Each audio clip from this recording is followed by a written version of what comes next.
ಅಲ್ಲ ರೀ ಹೆಸರು ಯಾರು ಇಡ್ತಾರೆ ಹಿಂಗೆ ಅಂತ ಆಮೇಲೆ ಒಂದು ಹಾಡಿ ಝೀಕ ಅದೇನೊಂದು ಹಾಡು ಬರುತ್ತೆ ಜಿಂಕ ಜಿಂಕ ಹೇಳಿ. ಕರುನಾಡಲ್ಲಿ ಡೆಂಗಿ ಆರ್ಭಟದ ಮಧ್ಯೆ ಈಗ ಝೀಕಾ ವೈರಸ್ನ ಕಾಟ ಶುರುವಾಗಿದೆ. ಜನರಲ್ಲಿ ಆತಂಕ ಮೂಡಿಸ್ತಾ ಇದೆ. ಕಾರಣ ಝೀಕಾ ವೈರಸ್ಗೆ ಮೊದಲ ಬಲಿಯಾಗಿದೆ ರಾಜ್ಯದಲ್ಲಿ. ಶಿವಮೊಗ್ಗದಲ್ಲಿ 73 ವರ್ಷದ ವೃದ್ಧ ಮೃತಪಟ್ಟಿದ್ದಾರೆ. ರಾಜ್ಯದಲ್ಲಿ ಒಟ್ಟು 9 ಝೀಕಾ ವೈರಸ್ ಕೇಸ್ ಈಗ ಪತ್ತೆಯಾಗಿದೆ. ಶಿವಮೊಗ್ಗದಲ್ಲಿ 3, ಬೆಂಗಳೂರಿನಲ್ಲಿ 6 ಕೇಸ್ ಪತ್ತೆಯಾಗಿದೆ. ಜಿಗಣಿ ಪ್ರದೇಶದಲ್ಲಿ 6 ಜನರಿಗೆ ವೈರಸ್ ಕಾಣಿಸಿಕೊಂಡಿದೆ ಅಂತೆ. ಗರ್ಭಿಣಿ ಸೇರಿದಂತೆ 6 ಜನರಲ್ಲಿ ಝೀಕಾ ವೈರಸ್ ಪತ್ತೆಯಾಗಿದೆ. ಕಟ್ಟುನಿಟ್ಟಿನ ಕ್ರಮಕ್ಕೆ ಆರೋಗ್ಯ ಸಚಿವ ದಿನೇಶ್ ಗುಂಡೂರಾವ್ ಸೂಚನೆ ಕೊಟ್ಟಿದ್ದಾರೆ. ಹಾಗಾಗಿ ಜಿಗಣಿ ವಲಯಕ್ಕೆ ಸದ್ಯ ಆರೋಗ್ಯಾಧಿಕಾರಿಗಳು ಕೂಡ ಭೇಟಿ ಕೊಟ್ಟಿದ್ದಾರೆ, ಮಾಹಿತಿ ಪಡೆದುಕೊಳ್ತಿದ್ದಾರೆ. ಸದ್ಯ ಸೋಂಕಿತರ ಬಗ್ಗೆ ಒಂದಷ್ಟು ನಿಗಾ ವಹಿಸಲಾಗ್ತಾ ಇದೆ ಅನ್ನೋದರ ಡೀಟೇಲ್ ಸಿಗ್ತಾ ಇದೆ. ಇಷ್ಟು ದಿನ ರಾಜ್ಯದಲ್ಲಿ ಡೆಂಗಿ ಆರ್ಭಟ ಆಯಿತು, ಅದರ ಮಧ್ಯದಲ್ಲಿ ಈಗ ಝೀಕಾ ಕಾಟ ಕೂಡ ಶುರುವಾಗ್ತಾ ಇದೆ. ಡೆಂಗಿ ಅಂದ್ರೆ ಒಬ್ಬರಿಂದ ಒಬ್ಬರಿಗೆ ಸ್ಪ್ರೆಡ್ ಆಗಲ್ಲ, ಸೊಳ್ಳೆಗಳಿಂದ ಹರಡುವಂತಹ ರೋಗ. ಆದ್ರೆ ಝೀಕಾ ವೈರಸ್ ಹಾಗಲ್ಲ, ಒಬ್ಬರಿಂದ ಒಬ್ಬರಿಗೆ ಹರಡುವಂಥದ್ದು. ಹಾಗಾಗಿ ನಿಗಾ ವಹಿಸಲೇಬೇಕು, ಕಟ್ಟುನಿಟ್ಟಿನ ಕ್ರಮ ಕೈಗೊಳ್ಳಲೇಬೇಕಾದಂತ ಅನಿವಾರ್ಯತೆ ಇದೆ.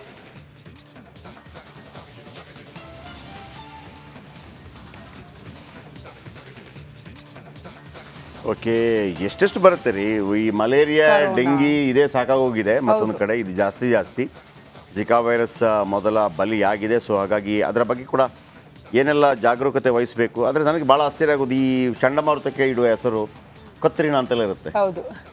ಆಮೇಲೆ ಜಿಕಾ, ಎಷ್ಟೊಳ್ಳೆ ಹೆಸರು ನೋಡಿ. ಹೆಸರು ಯಾರು ಇಡ್ತಾರೆ ಅನ್ನೋದು ವೆರಿ ಇಂಪಾರ್ಟೆಂಟು. ಎನಿವೆ, ಡೆಂಗಿ ಬೆನ್ನಲ್ಲಿ ಜಿಕಾ ಅಬ್ಬರ ಇದೆ. ಅದರ ಬಗ್ಗೆ ಇನ್ನಷ್ಟು ಮಾಹಿತಿಗಳನ್ನು ಕೊಡ್ತೀವಿ, ಎಷ್ಟು ಜಾಗರೂಕರಾಗಿರಬೇಕು ಅಂತೇಳಿ. ಈಗೊಂದು ಬ್ರೇಕ್ ಆದ ನಂತರ ಒಂದು ರೇಪ್ ಕೇಸ್ ವಿಚಾರವಾಗಿ ಹೇಳಿದ್ವಿ, ಮೊನ್ನೆ ಹೇಳಿದ್ವಿ. HSR ಲೇಔಟ್ನಲ್ಲಿ ಒಂದು ಹೆಣ್ಣುಮಗಳು ಡ್ರಾಪ್ ಕೇಳಿದ್ಲು. ಆ ಡ್ರಾಪ್ ಕೇಳೋ ನೆಪದಲ್ಲಿ ಆಕೆಯನ್ನು ರೇಪ್ ಮಾಡುವಂಥ ಪ್ರಯತ್ನಗಳಾಯಿತು. ಆಮೇಲೆ FIR ಆಯಿತು, ಎಲ್ಲ ಆಯಿತು. ಇದೀಗ ಅದಕ್ಕೊಂದು ಟ್ವಿಸ್ಟ್ ಬಂದಿದೆ. HSR ಲೇಔಟ್ ರೇಪ್ ಸಂತ್ರಸ್ತೆ ವಿರುದ್ಧ FIR, ಆಟೋ ಡ್ರೈವರ್ ನೀಡಿದ ದೂರು ಆಧರಿಸಿ ಕೇಸು. ಸದ್ಯ ಆಸ್ಪತ್ರೆಯಲ್ಲಿ ಚಿಕಿತ್ಸೆ ಪಡೆಯುತ್ತಿರೋ ಯುವತಿ. ಘಟನೆ ದಿನ ಕಂಠಪೂರ್ತಿ ಕುಡಿದಿದ್ದ ಯುವತಿ ಕಂಠಪೂರ್ತಿ ಕುಡಿದು ಅಡ್ಡಾದಿಡ್ಡಿ ಕಾರು ಚಾಲನೆ ಮಾಡಿದ್ರಂತೆ. ಇನ್ನು ಮಂಗಳಾ ಜಂಕ್ಷನ್ ಬಳಿ ಅಪಘಾತ ಮಾಡಿದ್ದ ಯುವತಿ 2 ಆಟೋಗಳಿಗೆ ಡಿಕ್ಕಿ ಹೊಡೆದಿದ್ದಾರೆ. ಆಟೋ ಚಾಲಕರ ಜೊತೆ ಕಿರಿಕ್ ಮಾಡಿಕೊಂಡಿದ್ದಾರೆ. ಆಟೋ ಚಾಲಕ ನೀಡಿದ ದೂರಿನ ಅನ್ವಯ ಕೇಸ್ ದಾಖಲಾಗಿದೆ. ಆಡುಗೋಡಿ ಸಂಚಾರಿ ಠಾಣೆಯಲ್ಲಿ ಪ್ರಕರಣ ದಾಖಲಾಗಿದೆ. 2 ಆಟೋಗಳಿಗೆ ಡಿಕ್ಕಿ ಹೊಡೆದು ಫೋರಂ ಮಾಲ್ ಕಡೆ ಆಕೆ ಹೋಗಿದ್ಲು. ಅಜಾಗರೂಕತೆ ಮತ್ತು ಅತಿವೇಗದ ಚಾಲನೆ ಮಾಡಿದ್ದ ಆರೋಪ. 2 ಆಟೋಗಳು ಜಖಮ್ ಆಗಿದ್ದು ಫಾಲೋ ಮಾಡಿ ಪ್ರಶ್ನಿಸಿದ್ದಾಗ ಜಗಳ ಆಗಿದೆ. ಆಟೋ ಡ್ರೈವರ್ ಜೊತೆ ಜಗಳ ಮಾಡಿಕೊಂಡಿದ್ದ ಯುವತಿ ಜಗಳದ ನಂತರ ಕಾರು ಅಲ್ಲೇ ಬಿಟ್ಟು ಹೋಗಿದ್ಲು. ಈ ವೇಳೆ ಆಕೆ ಸ್ನೇಹಿತ ಚಾಲಕರ ಜೊತೆ ವಾದ ಮಾಡುವಾಗ ಅಲ್ಲಿಂದ ಹೋಗಿದ್ದ ಯುವತಿ ಮೊಬೈಲ್ ಪಬ್ನಲ್ಲಿ ಬಿಟ್ಟು ಬಂದಿದ್ದಕ್ಕೆ ಅಲ್ಲಿಗೆ ಹೋಗ್ತಾಳೆ ಯುವತಿ. ಅಷ್ಟರಲ್ಲಿ ಆಕೆ ಸ್ನೇಹಿತ ಕಾರು ಬಿಟ್ಟು ಯುವತಿಯನ್ನು ಹುಡುಕೋಕೆ ಹೋಗಿದ್ದ. ಈ ವೇಳೆ ಇಬ್ಬರು ಒಬ್ಬರಿಗೊಬ್ಬರು ತಪ್ಪಿಸಿಕೊಂಡಿದ್ದಾರೆ. ನಂತರ ಅಪರಿಚಿತ ವ್ಯಕ್ತಿಯಿಂದ ಡ್ರಾಪ್ ಕೇಳಿ ಹೋಗಿದ್ದ ಯುವತಿ. ಈ ವೇಳೆ ಯುವತಿಯ ಮೇಲೆ ಅತ್ಯಾಚಾರದ ಯತ್ನ. ಸದ್ಯ ಯುವತಿಯ ವಿರುದ್ಧ ಅಜಾಗರೂಕತೆ ಮತ್ತು ಅತಿಯಾದ ಚಾಲನೆ ಆರೋಪದಡಿ ಪ್ರಕರಣ ದಾಖಲಾಗಿದೆ. ರ್ಯಾಶ್ ಡ್ರೈವಿಂಗ್ ಮಾಡಿದ ಆರೋಪದಡಿ ಪ್ರಕರಣ ದಾಖಲಾಗಿದೆ. ಆಟೋ ಚಾಲಕ ಅಜಾಜ್ ನೀಡಿದ ದೂರಿನ ಮೇಲೆ ಪ್ರಕರಣ ದಾಖಲಾಗಿದೆ. ಸದ್ಯ ಖಾಸಗಿ ಆಸ್ಪತ್ರೆಯಲ್ಲಿ ಚಿಕಿತ್ಸೆ ಪಡೆಯುತ್ತಿರುವ ಯುವತಿ ಚೇತರಿಸಿಕೊಳ್ತಾ ಇದ್ದ ಹಾಗೆ ಕೇಸ್ ಸಂಬಂಧ ವಿಚಾರಣೆ ಆಗುತ್ತೆ. ನಾನು ಆವಾಗಲೇ ಹೇಳಿದೆ, ಹೆಣ್ಮಕ್ಳ ವಿಚಾರಕ್ಕೆ ಸಂಬಂಧಪಟ್ಟ ನಿನ್ನೆ ಕೂಡ ಹೆಂಗಾಯಿತು, ಆ ಹೆಣ್ಮಗಳು ಯಾರೋ ಒಬ್ಬ ರೇಪ್ ಮಾಡೋಕ್ಕೆ ಹೋದ.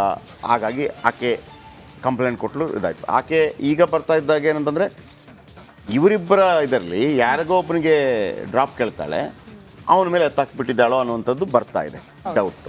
ಆಯಿತಾ? ಸೊ ಬನ್ನಿ, ಇದರ ಬಗ್ಗೆ ಇನ್ನಷ್ಟು ಹೆಚ್ಚಿನ ಮಾಹಿತಿ ಯಾರು ಕೊಡ್ತಾರೆ? ಮಾದೇಶ್ ಕೊಡ್ತಾರೆ. ಮಾದೇಶ್, ಮೊನ್ನೆ ಏನಾಗಿದ್ದದು? ಮೊನ್ನೆ ಈ ಹೆಣ್ಣು ಮಗಳು ಒಂದು ಡ್ರಾಪ್ ಕೇಳಿದ್ಲು. ಡ್ರಾಪ್ ಕೇಳುವಾಗ ಡ್ರಾಪ್ ಕೊಟ್ಟಾತ ಆಕೆಯನ್ನು ಅತ್ಯಾಚಾರ ಮಾಡೋದಕ್ಕೆ ಯತ್ನ ಮಾಡ್ದ ಅಂತೇಳಿ ಆತನ ವಿರುದ್ಧ ಪಾಪ ಏನಾಯಿತು?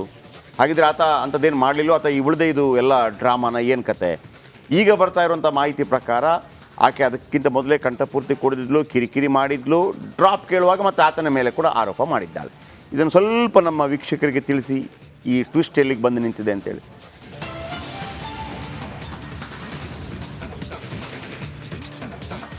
ಜಯಪ್ರಕಾಶ್, ಇತ್ತೀಚೆಗೆ ಅಂದರೆ ಮೊನ್ನೆ HSR ಲೇಔಟ್ ಪೊಲೀಸ್ ಠಾಣಾ ವ್ಯಾಪ್ತಿಯಲ್ಲಿ ಓರ್ವ ಯುವತಿ ಒಂದು ಬೈಕ್ ಚಾಲಕನ ಮೇಲೆ ಒಂದು ಗಂಭೀರ ಆರೋಪನ ಮಾಡಿದ್ಲು. ಅಂದರೆ ಆತ ಅತ್ಯಾಚಾರಕ್ಕೆ ಯತ್ನ ಪಟ್ಟಿದ್ದ ಅಂತೇಳಿ ಒಂದು ಗಂಭೀರ ಆರೋಪನ ಮಾಡುವಂಥ ಕೆಲಸ ಮಾಡಿದ್ರು. ಅದಕ್ಕೆ ಸಂಬಂಧಪಟ್ಟಂತೆ ಈಗಾಗಲೇ ಪೊಲೀಸರು ಆ ವ್ಯಕ್ತಿಯನ್ನು ವಶಪಡಿದು ವಿಚಾರಣೆ ಮಾಡುವಂಥ ಕೆಲಸವನ್ನು ಮಾಡ್ತಿದ್ದಾರೆ.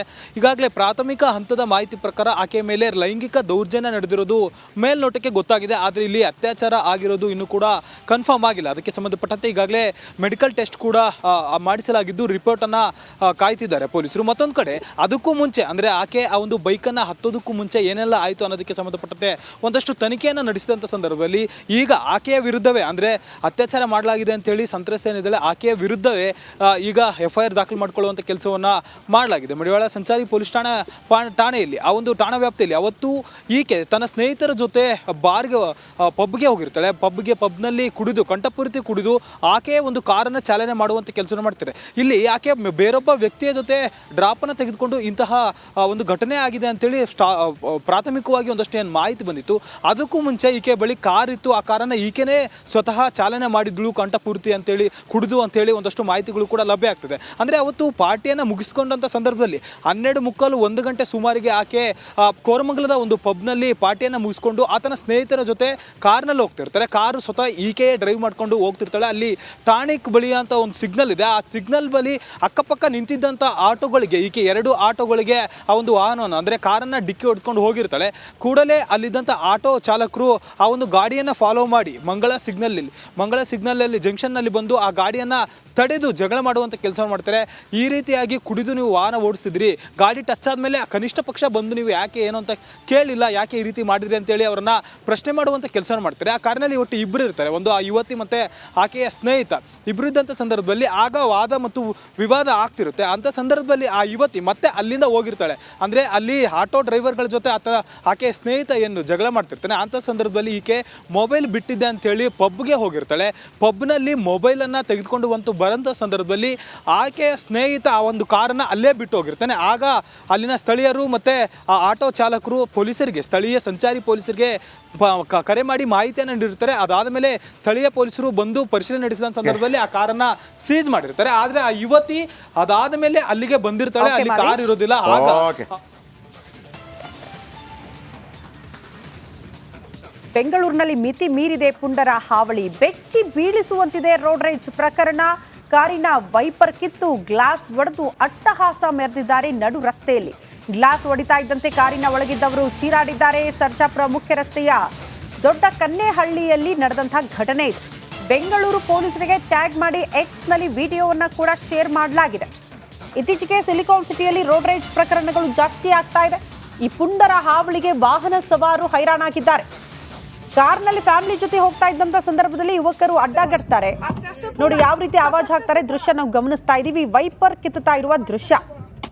ವೈಪರ್ ಕಿತ್ತು ಅದರಿಂದ ಹೊಡೆಯೋದಕ್ಕೆ ಮುಂದಾಗ್ತಾ ಇದ್ದಂತೆ ಕಾರ್ನಲ್ಲಿ ಇದ್ದಂತಹ ಹೆಣ್ಣು ಮಕ್ಕಳು, ಆ ಮಕ್ಕಳು ಕಿರ್ಚಾಡ್ತಾ ಇರುವಂತಹ ದೃಶ್ಯ.